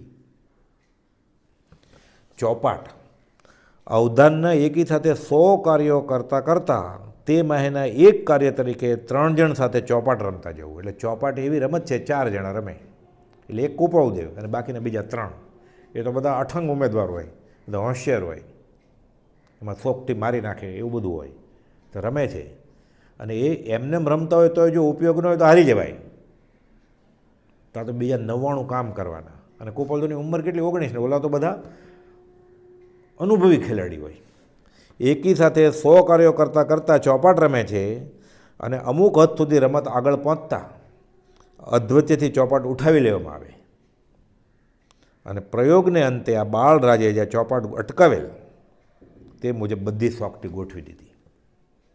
એટલે પછી આ બધી સોકટીઓ આગળ ચાલતી હોય, લાલ, લીલી, કાળી, સફેદ. એટલે કુપોલદેવ બધા કામ કરતાં કરતાં સોકટીઓ આગળ ચલાવે. પછી અડધું પત્યું એટલે આગળથી નક્કી કરેલું કે હવે રમત પૂરી કરી દઈએ. એટલે એક કપડું એનું વાળી દીધું, 4 હોય એ. 100 અવધાન પૂરા થયા પછી હવે ગોઠવી દો આપણે સોકટી ક્યાં સુધી પહોંચેલી 4 જણાના ખાનામાં. કુપોલદેવ સહજ રીતે એમ જ પાછી ગોઠવી દે, નવેસરથી રમત શરૂ કરવાના હોય એવી રીતે, જાણે વચમાં અટકાવ્યું જ નથી. એ કંઈ લખી નહોતું લીધું કે એણે ફોટો નહોતો પાડી લીધો મોબાઈલમાં કે પાછું એ જોઈ જોઈને મુખ ગોઠવી દે, કે લખી નહોતું લીધું ક્યાંય. બીજું ગંજીફા એટલે પ્લેઇંગ કાર્ડ્સ. 3 જણ સાથે ગંજીફાની રમત અન્ય કાર્યો કરતાં કરતાં રમવામાં આવી, અને પછી અધવચ્ચે પડતી મુકાઈ. જેવું ચોપાટનું એવું જ આ ગંજીફામાં હુકમના પાના હોય એ 4 જણા રમે, રમી રમે, હુકમ રમે, એટલે ચોકડી કહેવાય ને. એ બધા પાના નાખે, એક ભાઈ નાખે, બીજા નાખે, ત્રીજા નાખે, કુપોલદેવ નાખે, સાથે પાછી કવિતા રચતા જાય. હમણાં આવશે બધું, ગણિતના દાખલા કરતા જાય, જટિલ સમસ્યાઓ ઉકેલતા જાય, કોઈક વિદ્યાર્થીને સમજાવતા જાય, અને સાથે પત્તા રમે. એમાં શું કર્યું, અડધેથી એ પૂરું કરી દીધું, બધી ઢગલી કરી નાખી પત્તાની, 52 કાર્ડ્સની. એટલે કહે છે અધવચ્ચે રમત પડતી મુકાઈ. પ્રયોગને અંતે પરમ કુપોલદેવ પોતાના અધવચ્ચે બાકી રહેલ પત્તા, કે તમારા જેટલા બાકી હતા એ કાઢો, યાદ કરીને માથું ખજવાળીને નહીં, એ ઊંધા જ કુપોલદેવ જાણે દેખાય છે એવી રીતે, આંખથી તો દેખાય જ છે, એને સ્પર્શથી દેખાય છે, એને મનથી દેખાય છે, એને આત્માથી જ દેખાય છે. બધો ઉઘાડ થઈ ગયો છે. તો એટલે આખી થપ્પી જે ઊંધી હતી એમાંથી પોતાના પત્તા કાઢીને મૂકી દીધા, કે આ મારા પત્તા હતા, આપણે અધવચ્ચેથી મૂકી દીધી ત્યારે. અને બીજા 99 કામ તો સાથે ચાલુ જ છે પાછા. શેતરંજ એટલે ચેસ. 1 જણ સાથે આ રમત રમતા રમતા અન્ય અવધાન પ્રયોગો ચાલુ જ, અને વળી ચોપાટ અને ગંજીફાની જેમ આ રમત અધવચ્ચે જ ઉઠાવી લેવામાં આવી. એટલે કુકરીઓ, હાથી ને ઘોડો ને બધું વજીર આગળ પાછળ ગયા હોય, અડધું પહોંચ્યું, અડધું એ ઉઠાવી લીધું. એટલે કુપોલદેવ ખાલી નજર નાખી હોય અને પછી બીજા કામ કરતા હોય, પછી પોતે કે આ ક્યાં પહોંચ્યા હતા બતાવો તો. પરમ કુપોલદેવે પ્રયોગને છેડે બધી જ કુકરીઓ જ્યાં ત્યાં અટકેલી હતી તે મુજબ નવેસરથી ગોઠવી આપી. શેતરંજી રમતમાં તો બધા મળી 100 કામ તો શું, સામાન્ય ખળભળાટ પણ રમનારને મંજૂર નથી હોતો. થોડીક પણ એકાગ્રતાનો ભંગ થાય, જેને ચેસ આવડતી હોય એને ખબર હશે. વચમાં ફોન આવે, બેલ વાગે, કોઈ બોલાવે તોય ચોપટમાં શેતરંજમાં એમ થાય કે આ શું ગડબડ થઈ ગઈ, એવું ડિસ્ટર્બ થાય, કોન્સન્ટ્રેશન ભંગ થઈ જાય. તો બીજા 99 કામ આની સાથે કરે છે. અને એ બધા કેવા કામ પાછા નક્કી કરેલા નહીં, ઓલે જે પૂછવું એ પૂછે, જે ભાષામાં પૂછવું એ પૂછે, જે આંકડો આપવો એ સરવાળા બાદબાકી માટે આપે. અને સાથે ચેસ રમે છે એ કુકરીઓ ક્યાં અટકી ગઈ, એ 100 અવધાન પૂરા થયા પછી કે આ કરો, તો પછી ગોઠવીને આપી દીધી. ચોપાટની આપી દીધી, સોકટીઓ, શેતરંજની, કુકરીઓ આપી દીધી, ને પત્તા ઊંધા રાખેલા એ કાઢીને બતાવ્યા થપ્પીમાંથી. ઝાલરના ટકોરા, વાસા પર ચણોઠી અને માળાના મણકા ગણતા જવું. ઝાલર ઘંટ વગાડવાનો, ટન ટન. કુપોલદેવને કંઈ ખબર નહોતી કે કેટલા વગાડશે, અને કંઈ આમ ટગર ટગર જોયા નહીં કરવાનું એની સામે. ચાલો હું ગણ્યા કરું, કે આપણે સામે કોઈ વગાડતો હોય ટકોરા અને આપણે ગણીએ દૂર ઊભા રહીને, પછી કે 10 મિનિટ પછી પૂછે કેટલા વગાડ્યા, તોય ગણવામાં ભૂલ થાય, સાથે ઓલું કાઉન્ટર ન રાખ્યું હોય તો. અન્ય અવધાનના કાર્ય કરતાં કરતાં એક વ્યક્તિ ઝાલરના ટકોડા પારી રહેલ. એ કઈ સ્પીડથી વગાડવા, કેટલા વગાડવા, એ અડધો 1 કલાકમાં કેટલા ટકોરા મારવા, એ ભાઈ જ નક્કી કરે પોતે, એને મનમાં આવે એમ. આપણે વાતો કરતો હોય એને ઘંટ વાગે તો વાત બંધ કરવી પડે, ને કાં તો ટકોરા સંભળાય જ નહીં. એટલે ભક્તિનો ઘંટ પડે ને આપણે વાત કરીએ તો ખબર જ નહીં હોય ભક્તિનો ઘંટ પડી ગયો. પછી ઘણીવાર વાત કરતા હોય ત્યારે વાતમાં ધ્યાન જ ન રહે, જમવાનો ઘંટ પડે તો આપણે એવું થાય. જે વસ્તુમાં રુચિ હોય, કુપોલદેવને આત્માની એકાગ્રતા છે, એટલે બધું એટલું જાણે સ્પષ્ટ તીક્ષ્ણ ઉપયોગ છે. આભ્યંતરપણામ અવલોકન હાથનોંધમાં લખેલું છે સહજમાં, એ તીક્ષ્ણ ઉપયોગ ધરાવે છે. પણ પછી ત્યારે લખે છે પણ એ તીક્ષ્ણ ઉપયોગ એને બીજી કોઈ વાતમાં વાપરવો નથી, એક જ વિષયમાં. કેમાં? કામ એક આત્માર્થનું, બીજો નહીં મંદરોગ. આત્મામાં સમાઈ ગયો છે, હવે ઉપયોગ ઉપર ઉપયોગ દેવો છે. આભ્યંતરપણ અવલોકન હાથનોંધ 3જી લખ્યું છે 9મા બોલમાં, કે ઉપયોગ ઉપર ઉપયોગ દે એટલે કેવળ જ્ઞાન થાય. પછી એટલે પોતાને જે વિચાર આવે, જે અનુભૂતિ થાય, એ બધી એણે પાનામાં ચડાવી છે. આ બધી ડાયરીઓ એમના હસ્તક્ષરમાં જ મોજૂદ છે, કે ઉપયોગ ઉપર ઉપયોગ દેતા જીવને કેવળ જ્ઞાન પ્રગટે છે. આ તીક્ષ્ણ ઉપયોગ. સાથે વળી વાંસા પર પડતી ચણોઠી. ચણોઠી એક એટલે નાનું ઝાડનું ફ્રૂટ છે, એવું સૂકું લાલ, અને માથે કાળું ટપકું હોય, ભમરાને જે ઓલું હોય એવું. એ રમત રમે નાના છોકરા.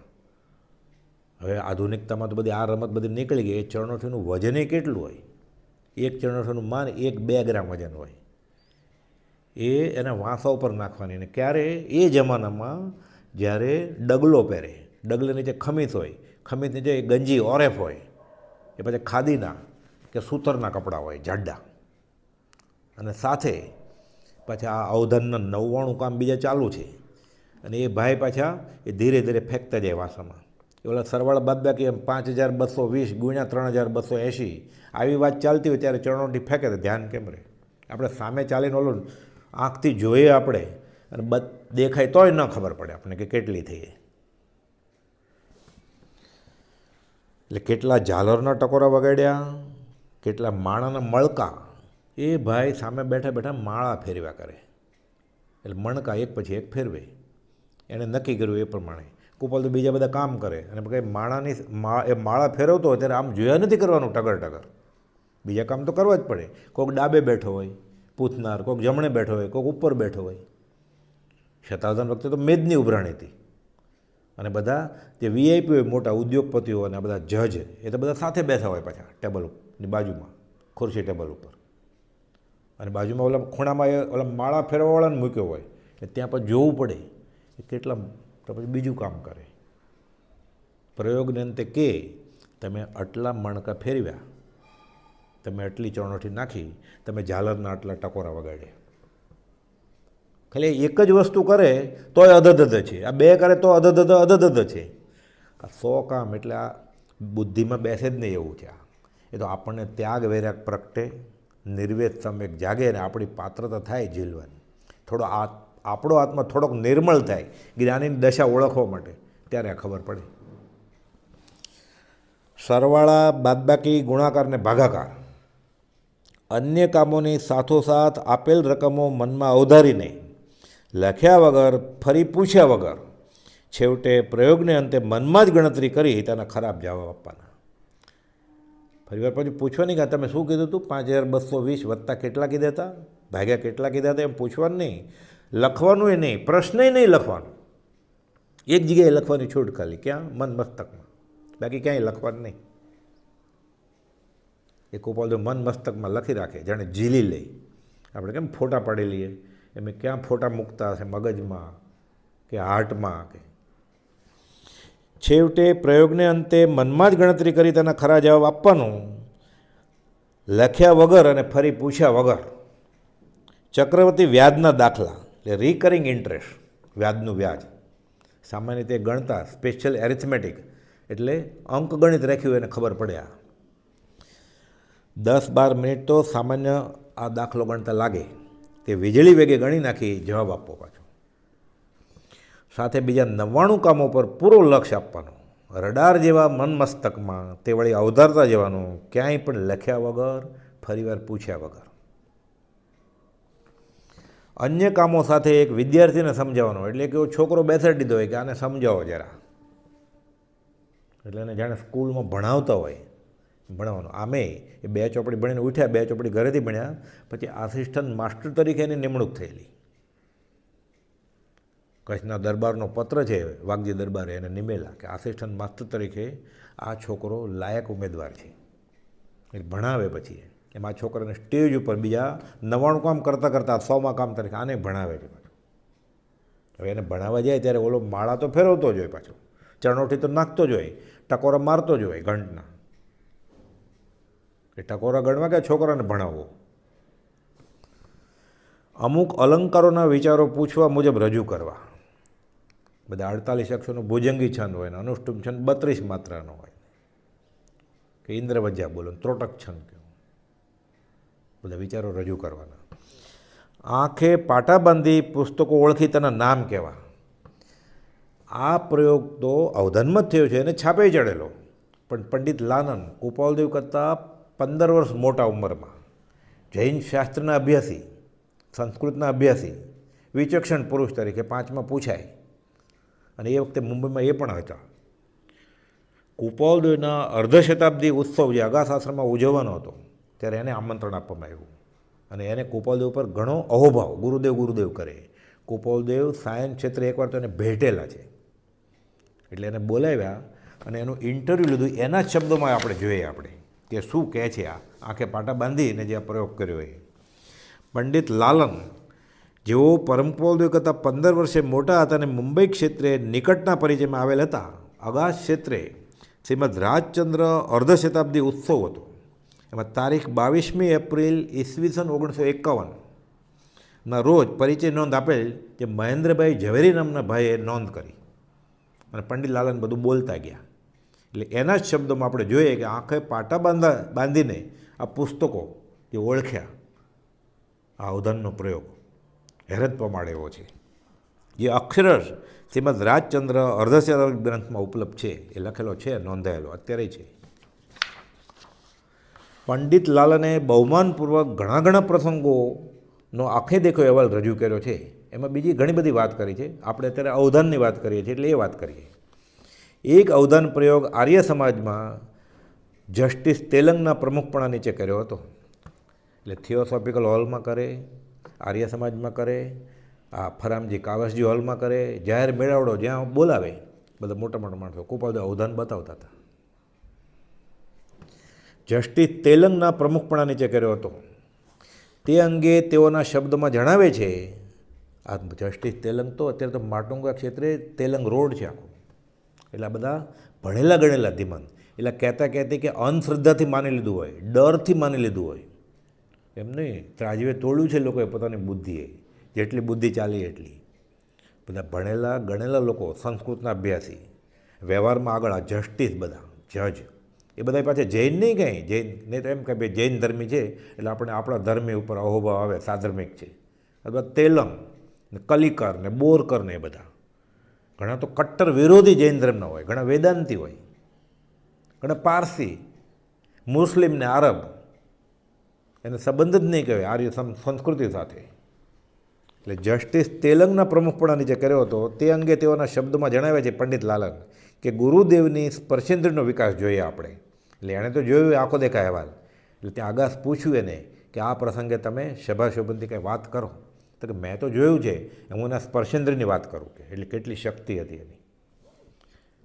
ગુરુદેવને આંખે પાટા બાંધી તેમને 50 પુસ્તક એક પછી એક આપવામાં આવતા અને તેમનું નામ આપવામાં આવતું. ગુરુદેવ તે પુસ્તકો પર બરોબર હાથ ફેરવી મૂકી દેતા. એટલે 50 પુસ્તક એક પછી એક એને આપે, આંખે પાટા બાંધ્યા છે ગોપાલજીને.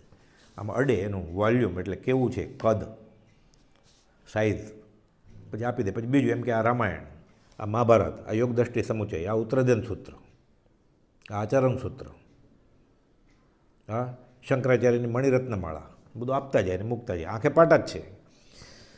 ગુરુદેવ તે પુસ્તક પર બરોબર હાથ ફેરવીને મૂકી દેતા. આ પ્રમાણે 50 પુસ્તક આપવામાં આવ્યા. આ વિધિ પછી એમાંનું કોઈ પણ પુસ્તક માગવામાં આવે તે પુસ્તક ગુરુદેવ બધા પુસ્તકો પર હાથ ફેરવીને શોધી આપતા. આંખે પાટા બાંધેલા જ છે કે આ ઢગલામાંથી તમને આચરણ સૂત્ર આપો કે યોગ દ્રષ્ટિ સમુચય આપો. એટલે આમ હાથ ફેરવીને આમ કાઢે કે આ યોગ દ્રષ્ટિ સમુચય. અથવા તો એમ કે 27મું પુસ્તક અમે જે આપેલું એ કાઢી આપો. એને 27મું પુસ્તક યોગ દ્રષ્ટિ સમુચય છે એ ખબર હોય મગજમાં મસ્તકમાં. એટલે એ હાથ ફેરવીને એમાંથી 27મું પુસ્તક યોગ દ્રષ્ટિ સમુચય હતું એ કાઢીને આપે કે આ હતું 27મું. એટલે જ્યારે એને કહ્યું હોય કે આ 5મું પુસ્તક રામાયણ છે ત્યારે એની રામાયણ 5મા નંબરનું આપ્યું છે. તપાસ દાખલ એનું વજન કદ કેટલું છે એ સ્પર્શથી જાણી લીધેલું. પછી આંખે પાટા બાંધેલા હતા છતાં એ કાઢી આપે. એટલે ખરેખર આંખથી જોતા હતા કે સ્પર્શેન્દ્રથી જોતા હતા. આત્માના બધા પ્રદેશો જ્ઞાન આવરણીય કર્મ, દર્શન આવરણીય કર્મથી ઢાંકેલા હોય. એ આવરણ નીકળતું જાય, એમ ઉઘાડ થતો જાય. અને જ્યારે કેવળ જ્ઞાન થાય ત્યારે આત્માના પ્રદેશે પ્રદેશે પછી જ્ઞાન થાય. બિના નયન પાવે નહીં બિના નયન કી બાત, આ પદ કુપદોએ લખ્યું વચનામૃત 258. ત્યારે સાયલામાં એ બધી વાત ચાલેલી કે આંધળાને જ્ઞાન જ ન થાય. એટલે ડુંગરસિંહ ગોસાળે તો શાસ્ત્રના અભ્યાસી એટલે બધા સિક્કા ઉછાળે. અને સૌભાગભાઈને કુપોલમાં પૂરી શ્રદ્ધા થઈ ગયેલી. એટલે લહેરાભાઈ, મગનભાઈ, ડુંગરસિંહ ગોસળિયા, સૌભાગભાઈ બધા પ્રશ્નો પછી ડુંગરસિંહ ગોસળિયા સૌભાગભાઈને કે સૌભાગભાઈને બધી છૂટ હતી કુપોલને પૂછવાની. એ કંઈ લખાવું હોય તો કે પણ ખરા કે આ ગદ્દીમાં જે 6 પદનો પત્ર હવે કાવ્યોમાં લખો તો લખવો પડે કુપોલદેવને. એટલે આ બધું પ્રશ્ન પૂછ્યો. એટલે કુપોલદેવ કહે છે કે આત્માને જોવા માટે કે જ્ઞાન થવા માટે બીજા કોઈ પદાર્થની એ રીતે જરૂર નથી. પણ આપણે જ્ઞાન આવરણીય કર્મ છે સામાન્ય મનુષ્યને. એટલે આપણે તો આંખની જરૂર પડે જોવું હોય તો, કાનની જરૂર પડે સાંભળવું હોય તો. અને તો પણ પાછું એ નબળું સાધન થઈ જાય તો આંખથી ન દેખાય તો ચશ્મા પહેરવા પડે, તોય ન દેખાય તો ઓપરેશન કરવું પડે. પણ કેવળ જ્ઞાન થાય પછી ખાલી આંખથી જ જોવે એવું નથી. આત્માના બધા પ્રદેશે આવરણ નીકળી જાય એટલે પછી એક ગોઠણથી એ દેખાય. એને આંખે આંધળા હોય તો એને પછી આંખે દેખાય અને કોણેથી એ દેખાય. પણ એને પછી આંખની જરૂર જ એ રીતે નથી કેવળીને. એટલે આંધળાને જ્ઞાન ન થાય વાત નથી એમ કરીને કુપોલદેવે બિના નયન પાવે નહીં. ત્યાં તો પછી પાછું માર્મિક રીતે લખ્યું છે કે બિના નયન એટલે ગુરુ જ્યારે અંતરચક્ષુ આપે, ગુરુગમ આપે ત્યારે જ આ અધ્યાત્મનો માર્ગ હાથમાં આવે એમ કરીને બોધ આપ્યો. પણ મૂળ વાત અહીંયા કુપોલદેવની શક્તિની છે. અહીંયા કે આવરણ નીકળી ગયું છે. એટલે કહે છે પંડિત લાલન કે કોઈ પણ પુસ્તક માગવામાં આવે તે પુસ્તક ગુરુદેવ બધા પુસ્તકો પર હાથ ફેરવી શોધી આપતા. અથવા એમાંનો કોઈ પુસ્તકનો અનુક્રમ નંબર આપીએ, તે પુસ્તકનું નામ આપી પુસ્તક શોધી આપતા. એટલે આપણે એમ કહીએ કે આમાંથી યોગ દ્રષ્ટિ સમુચય ગોતી આપો તો ગોતી આપે. આપણે એને એમ પૂછીએ કે 8મા નંબરનું પુસ્તક તમને આપેલું એ ગોતી આપો. તો એને 8મા નંબરનું રામાયણ હતું એ બી ખબર હોય અને એમાંથી થપ્પીમાંથી આંખે પાટા બાંધેલી હાથમાં એ કાઢીને આપે હાથમાં કે આર્યું. કારણ કે એકવાર નથી કર્યું કે ચાલો ફ્લૂકમાં થઈ જાય. અમે લોકો કરી આપતા એટલે પછી બીજા હોલમાં જાય ત્યારે પાછો એ પ્રયોગ બતાવે. એટલે ઘણા બધા શતાવધાનના પ્રયોગ જે છે એ પાછા બોટાદમાં કર્યા હોય, ઘણા પ્રસંગ ઘણા વઢવાણમાં કર્યા હોય, ઘણા ડૉક્ટર પીટરસનની હાજરીમાં કર્યા હોય, તો ઘણા તેલંગની હાજરીમાં કર્યા હોય. પુસ્તકનું નામ આપી પુસ્તક શોધી આપતા. એટલે 31મું પુસ્તક કાઢી આપો અને તેનું નામ કહો તો તે પુસ્તકનું નામ દાખલા તરીકે યોગ દ્રષ્ટિ સમુચ્ચય એમ કહી બતાવતા અને આંખે પાટા સાથે એ પુસ્તક પણ શોધી આપતા. અથવા તો એમ કહેવામાં આવે કે આચરણ સૂત્ર આપો તો તે આંખે બાંધેલા પાટા સાથે ઢગલામાંથી હાથ ફેરવીને એ પુસ્તક કાઢી આપતા. એટલે વારંવાર આપણે વિચારીએ ત્યારે થોડુંક ક્યાંક આપણને બુદ્ધિમાં બેસે કે શું કર્યું છે એણે, એ કેમ કર્યું છે તો પછીની વાત, શું કર્યું છે એ સમજાય તો એ અધધધ લાગે. ઓ સર્વજ્ઞ દશા વિતરાગી. પછી બ્રહ્મચારી લખે છે તુજ મુજ શક્તિ સમાન. એને શ્રદ્ધા આવી ગઈ એટલે કે હું આ શક્તિ કેળું. અહો દેવ જીનેન્દ્ર મહાન, અહો રાજચંદ્ર ભગવાન.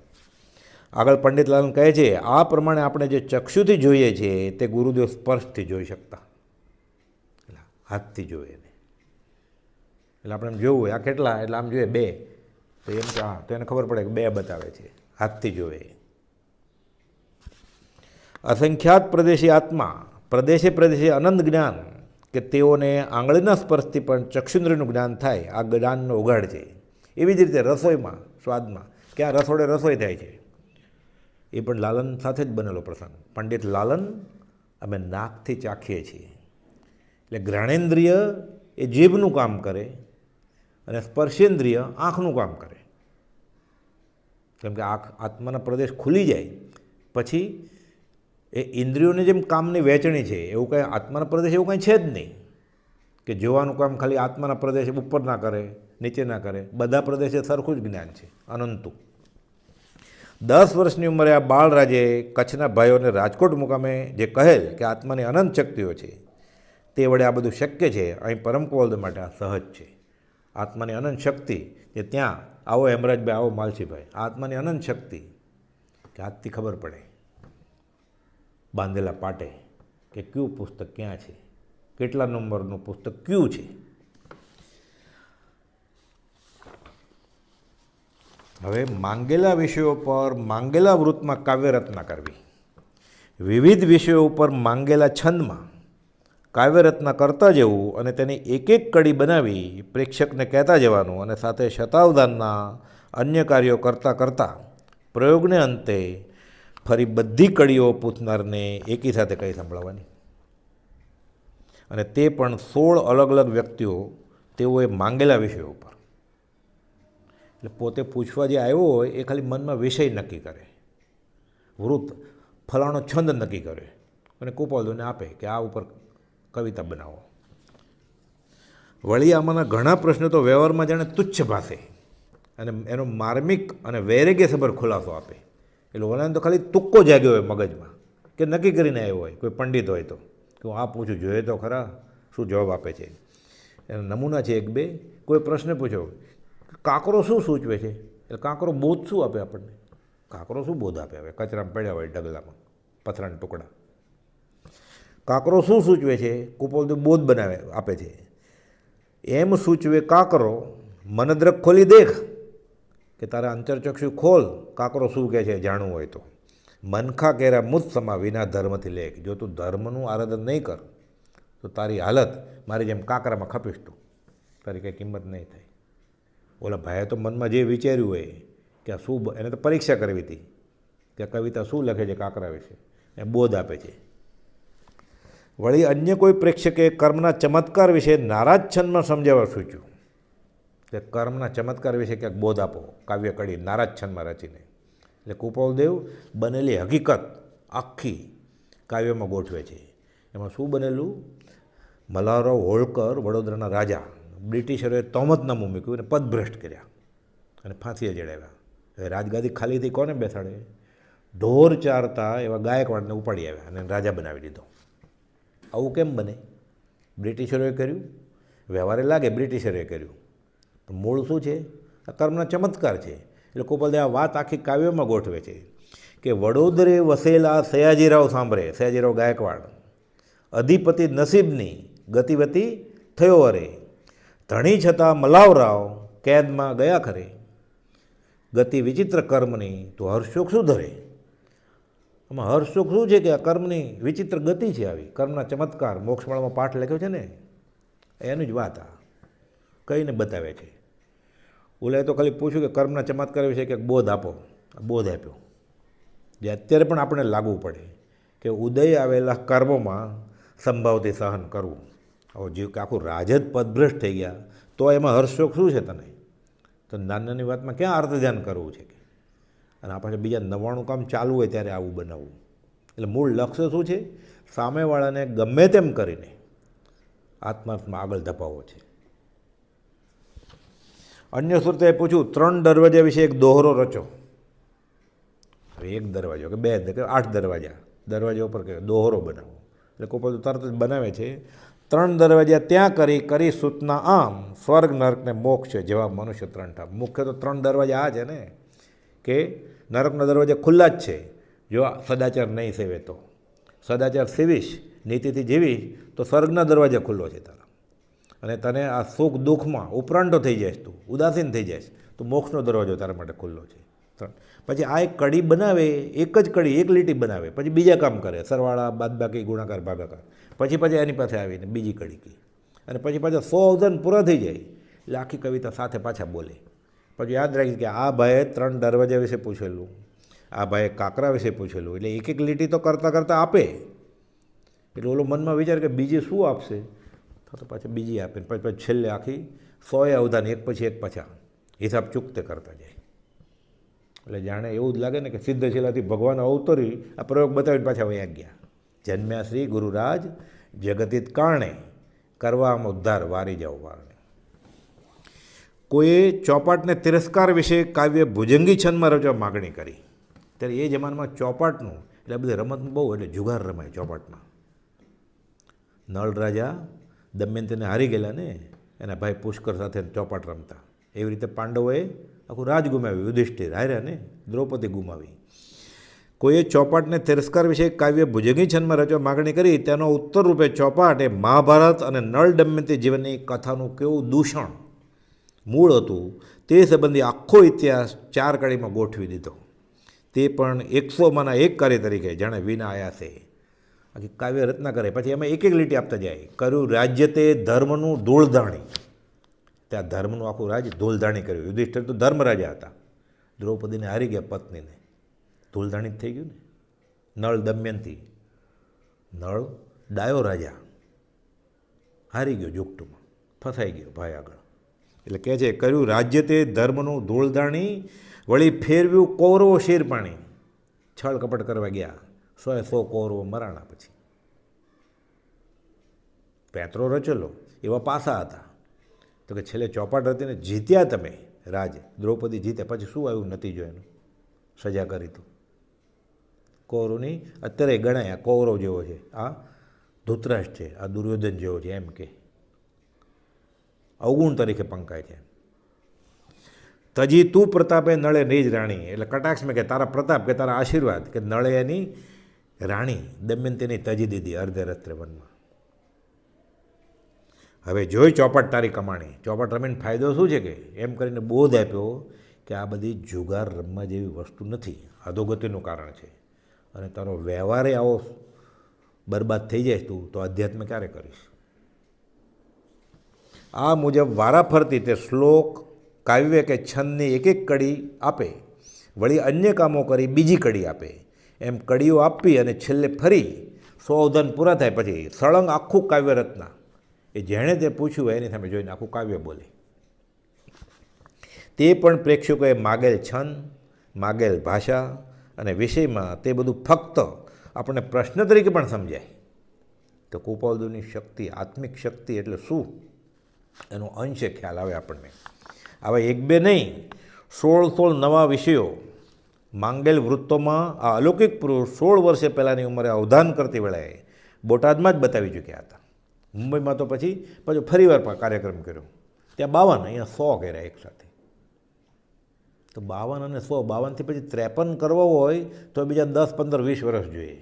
અને એ વખતે જામનગરમાં પંડિતો વર્ષોથી મહેનત કર્યા જ કરતા હતા અવધાન શીખવાની. ગોપાલજીને મળ્યા પછી અવધાન વખતે કે અમારે શીખવા છે. ગોપાલજી કે આ વિદ્યા એમ શીખવાડે એમ નથી, આત્માની નિર્મળતા હોય તો આવડે, અને ક્લાસ ન હોય.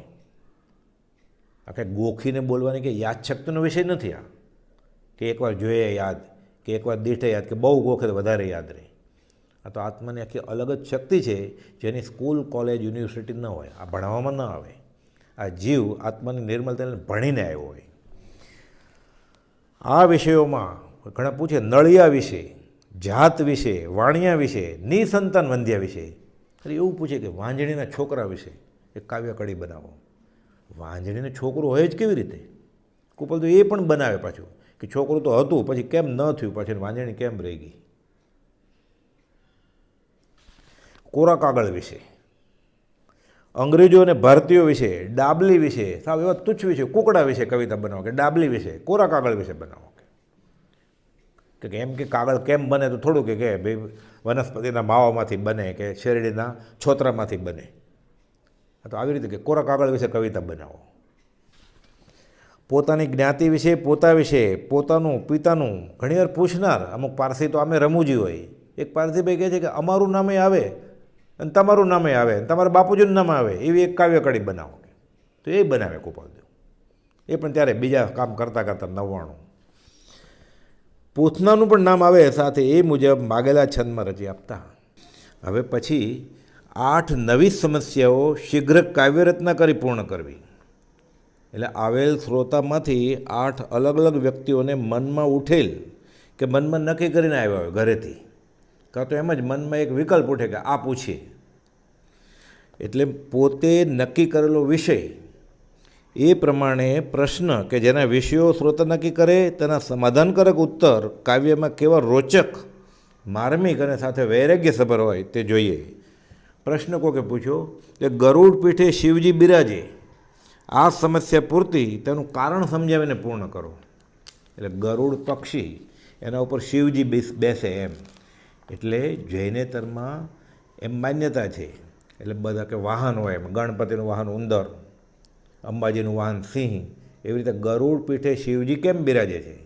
એ કૃપાલદેવે આભ્યંતરપણા અવલોકન હાથનોંધમાં લખ્યું છે એક સ્થળે પાના નંબર 795 કે એવું કોઈ વાંચન બાકી નથી કે જે વાંચી જોઈએ. બધું વંચાઈ ગયું છે, બધા શાસ્ત્રો અહીંયામાં છે. એટલે પુરાણ, ઇતિહાસ, ભાગવત, બધી કથાઓ, એમાં સાચું શું ખોટું શું એ ત્રાજવે બધું તોડ્યું છે, પણ પોતાના જ્ઞાનની બહાર કાંઈ નથી. એટલે ગરુડ પીઠે શિવજી બિરાજે એ લખે છે કે પંખી સમૂહે બહુ ક્લેશ જામ્યો. કવિતા રચી કે પંખી સમૂહે બહુ ક્લેશ જામ્યો, ગરુડનો ન્યાય અયોગ્ય લાગ્યો. બધા પંખીઓમાં વઢવડ થઈ. ગરુડે ચુકાદો આપ્યો, પંખીને મંજૂર નહોતો. એટલે બધા ગયા પછી મહેશ પાસે. એટલે બ્રહ્મા, વિષ્ણુ અને મહેશ ક્રોધવાળા, ગુસ્સાવાળા એની પાસે ગયા કે ગરુડ આવો અન્યાય કરે છે. પંખી સમૂહે બહુ ક્લેશ જામ્યો, ગરુડનો ન્યાય અયોગ્ય લાગ્યો. મહેશ તેડ્યા પછી ન્યાય કાજે. મહેશ એટલે શિવજી. ગરુડ પીઠે શિવજી બિરાજે. એટલે શિવજી એને વાહન કરી એની ઉપર જ બેસી ગયા. કેવો માર્મિક દોહો રચ્યો. ઓલા ભાઈને એમ થાય, જૈનેતરનો અભ્યાસ હોય કે આ શું વાત કરશે, ગરુડની ને શિવજીની એને શું ખબર હશે, દોહો બનાવ્યો. આવો જ એક પ્રસંગ પછી કેવી રીતે શીઘ્ર કાવ્યકડી બનાવે છે. અમદાવાદમાં સંવંત 1944ની સાલમાં શ્રી દલપતભાઈ ભગુભાઈને વંડે મુનિશ્રી શાંતિવિજયજીની હાજરીમાં અવધાન પ્રયોગ દરમિયાન મુનિશ્રીની તર્પણની રસ્સી, એટલે તર્પણીમાં જે કોર્નર ઉપર નાની એવી દોરી હોય એટલે ટીંગાડે લાકડીની, એ દોરી વિશે કાવ્યરચના પાછું ભુજંગી છંદમાં કરવાનું કહ્યું. એટલે એમાં પાછું કહ્યું કે આ રસ્સી, આ તર્પણી અને આ શાંતિવિજય મહારાજનું નામ પણ આવવું જોઈએ એમાં. અને પાછું ભુજંગી છંદ એટલે અઘરો છંદ પાછો એમાં બનાવો. કૃપાલદેવ તરત જ બનાવે છે કાવ્યકડીઓ. રસી ભાગ્યશાળી તને શ્રેષ્ઠ કહેવી, કે આવી દોરી ભાગશાળી ક્યાં હોય બીજે. કેમ તો કે રહી શાંતિની તર્પણીમાં શું સેવી. શાંતિવિજયજી મહારાજની તર્પણીની લાકડીના કાણામાં આરપર જઈને ત્યાં જ છે સોહી રૂપા શોભી રહી છે. તમે એટલું બધું માન કેમ એને? તો કે છે અમે વંદીએ તે તને માન આપે. લોકો બધા સાધુને, સર્વસંગ પરિત્યાગીને નમસ્કાર કરે કે અમે તો એને વંદીએ છીએ. પછી વર્ણવું શું ભલે કાવ્યમાં આપે. હું શું તારા વખાણ કરું કે તું કોની તર્પણમાં શોભી રહી છું. દિવસ અને રાત ત્યાં છે. આવી કાવ્યકડી બનાવી. એ મહારાજને કેવો અહોભાવ થયો હોય. પણ પછી એ તો છોડી મત દર્શન તણો આગ્રહ તેમ વિકલ્પ એ પ્રભુથી જેવું થાય તો આત્મા હાંસલ થાય. પણ આ કોઈક વિરલો આવું કરી શકે ને, છૂટે કેમ? સંપ્રદાયની લપ છૂટે? એક પ્રશ્ન એવી મતલબનો પૂછવામાં આવ્યો હતો કે એવી કવિતા બનાવી કે જેમાં આજની સભાનું વર્ણન આવે તો પોતાનું એટલે ગોપાલદેવનું નામ આવે, કે તમારું નામ આવવું જોઈએ અને આ સભાનું વિશે આવવું જોઈએ. કવિતા બનાવો કે તમારા વખાણ આવવા જોઈએ એમાં. આ અવધાન વિશે એક લંબાણપૂર્વકનો લેખ તારીખ 4 ડિસેમ્બર ઈસવીસન 1886 મુંબઈ સમાચારના અંકમાં છપાયેલો હતો, જે આજે પુરાવા રૂપે છે હજી. આ વખતે પરમકુમારની ઉંમર માત્ર 19 વર્ષની હતી. તેઓએ જે કવિતા બનાવેલ તે આ મુજબ હતી. કવિતા બનાવે છે આ ભુજંગી છંદ, એટલે આવી પરીક્ષા કે આવી ચેલેન્જ કે આવો પ્રોગ્રામ હોય ત્યારે ભુજંગી છંદની વાત આવે કાવ્ય સંમેલનમાં. એટલે જે નવા કવિઓ હોય આ ભુજંગી છંદમાં માર ખાઈ જાય, માત્રા પૂરી થાય જ નહીં, કાં વધારે થાય ને કાં ઓછું થાય. ગોપાલદેવ કવિતા બનાવે છે, રહ્યા છો મહાજોગને જાળવીને. આ જોગ મનુષ્ય દેહ દુર્લભ, એમાં આટલું બધું જ્ઞાન લઈને આવ્યા છે. આ બાજુ ઊંડાવર્ષની કાળ છે, કોઈ ઝીલનાર નથી. આ જોગને જાળવીને રહ્યા છે. રહ્યા છો મહાજોગને જાળવીને પોતે, ભલો બોધ ભાખો તથાપી ભવીને. ભલે કાળ આવો છે દુષમ, પણ બધા ભવી જે છૂટવાનો કામી છે એને ભલો બોધ ભાખો તમે. પછી એમાં આવ્યું ને કે તમે તમારા વખાણે આવવા જોઈએ. એટલે કહે છે નથી રાગ કે દ્વેષ કે માન કાંઈ. રાગને દ્વેષ છે જ નહીં, વિતરાગ થઈ ગયા છે. માન પણ નથી. કેમ? માન ન હોય તો મોક્ષ અહીં જ હોય. તો એમને તો મોક્ષ અહીંયા અનુભવાય છે કે મોક્ષ હથેળીમાં છે, ઈશત પ્રાગ બરાબર ત્યાર પછી. એટલે કહે છે રહ્યા છો મહાજોગને જાળવીને, ભલો બોધ ભાખો તથાપી ભવીને. નથી રાગ કે દ્વેષ કે માન કાંઈ. અમને માન છે જ નહીં, વધુ શું વખાણે? હવે રાય અહીં હું મારા શું વખાણ કરું? કે મારે રાગે નથી, મારે માને નથી. એમ કરીને કાવ્યકડી બનાવી કે ભલો બોધ ભાખો તથાપી ભવીને. આ બોધ ઝીલશે જે આત્માની આ શક્તિ વિશે જેને અહેસાસ થશે અને સદાચાર નીતિપૂર્વક અધ્યાત્મને માર્ગે જે વળશે એને મહાજોગ છે, છૂટી જશે જીવ. એટલે કહે છે વધુ શું વખાણે આવો રાય અહીં. આમાં પરમકુમારદેવે પોતાની દશા કેવી વર્તે છે એ કહી દીધું. વખાણ કરવાનું કીધું હતું ને, તો કે અમે વિતરાગી દશામાં છીએ. આ તો ભર યુવાનીની વાત છે. રાગ કે દ્વેષ કે માન નથી એટલે વિતરાગી દશાના ધારક છે. આ પણ 19મી વર્ષની ઉંમરે મોગમમાં કહી દીધું. એ ક્યારે કીધું? પૂછ્યું ત્યારે. આત્મશ્લાઘા નહીં. અને એટલે જ તો શતાવધાનની ચમત્કારિક સિદ્ધિ રજૂ કરી. નથી રાગ કે દ્વેષ કે માન નહોતું એટલે કહ્યું જસ્ટિસ તેલંગે કે હું બધી વ્યવસ્થા સરકાર તરફથી કરીશ, તમને લંડન મોકલું. ગોપાલદેવે વિવેકપૂર્વક શાંતિથી આભાર માની ના પાડી. જૈન આચાર વિચાર પ્રમાણે અનાર્ય પ્રદેશમાં કેવી રીતે રહી શકાય અને એને ક્યાં કીર્તિ ગજાવી હતી. જેટલા પોતાની પૌદ્ગલિક મોટાઈ છે એટલે તો હલકા સંભવે એમ લખે છે. આ તો ઉદયપ્રયોગે કર્યું, દુનિયાને ખબર પડી. એટલે આ એક ચમત્કાર જ હતો. મોટો ચમત્કાર શું છે? એણે ના પાડી, કારકિર્દીની ટોચે પહોંચ્યા ત્યારે, અને છોડી દીધું આ વિતરાગતા. એટલે કહે છે કે વિદેશમાં કીર્તિ ગાજે એવું, તો કે ના, નથી જવું. આ બધું સર્પ કાચળી તજે તેમ તજી અને ગોપવી દીધું. અને એટલે જ તો માત્ર 20 વર્ષની ઉંમરે સ્વયં લખે છે હું બીજો મહાવીર છું, સર્વ પ્રકારે સર્વજ્ઞ છું. કેમ? ગળે ઉતર્યા અધ્યાત્મના માર્ગમાં હોય, ખાલી શાસ્ત્રોનો જ અભ્યાસ હોય, શુષ્ક જ્ઞાની થઈ ગયો હોય, કાં તો સંપ્રદાય કે ઓક સંજ્ઞા હોય. એ તો છોડી મત દર્શન તણો આગ્રહ તેમ વિકલ્પ એવા સદાચાર હોય, નિર્વેદ અને સંવેગ જાગે, મહાપુણ્ય હોય, ગુરુ ઓળખવા ઘટ વૈરાગ્ય તે ઉપજવા પૂરિત ભાગ્ય હોય તો ક્યાંક થાય. નહીં તો ઓળખાય કેમાં પુરુષ? લખે છે સર્વ પ્રકારે હું સર્વજ્ઞ થઈ ચૂક્યો છું. આ તો વચનામૃત 27માં મોટા બનાવી ચતુર્ભુજ બેચરને લખ્યું 20 વર્ષની ઉંમરે. સંસારથી કંટાળ્યો છું એમાં લખે છે. હજી સંસાર માંડ્યો નથી ને કંટાળી ગયા હતા. તો સંસાર માંડ્યો હોય પછી શું હોય દશા? પણ સંભાવે સહન કરવું છે. કેમ કે ઘણા લાંબા કાળે જે કર્મ પૂરા થાય એ અલ્પકાળમાં વેદીને ખપાવી દેવા છે. ચોગતિ ચોપડા ચવનના ચૂકવીને. હવેના જે અવધાન પ્રયોગ છે તે તો હેરત પ્રમાણે તેવા છે. એ આપણે સમય પૂરો થાય છે એટલે અવસરે લેશું. સહજાત્મ સ્વરૂપ પરમ ગુરુ.